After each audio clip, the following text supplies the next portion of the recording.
Il s'agit effectivement de préparer le terrain pour un accord final sur la base de la résolution 2797 du 31 octobre 2025.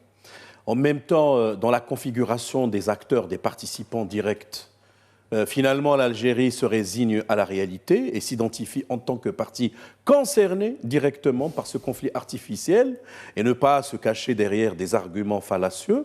Et par ailleurs, la Mauritanie qui reste quand même dans une certaine neutralité plus ou moins, on va dire, positive, c'est-à-dire elle voudrait absolument voir s'apaiser la tension au niveau à côté de ses frontières.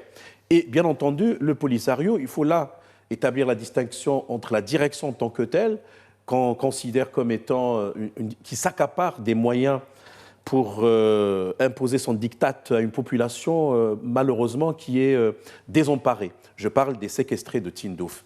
Et aujourd'hui, nous sommes dans une accélération. Moi, je pense qu'il y a des rendez-vous officiellement déjà affichés, notamment avril 2026, parce que le secrétaire général, grâce aux investigations qui vont être, et les pourparlers, on va dire supervisés par M. Staffan de Mistura, avec un parrainage américain, plus également les investigations de la MINURSO, devront produire un rapport à mi-parcours sur les évolutions à partir d'octobre jusqu'à cette date. Et c'est la raison pour laquelle il y a aujourd'hui, je pense, un modus operandi assez efficace états-unien, dans le sens on voudrait absolument que l'année 2026 soit l'année du bouclage et l'application intégrale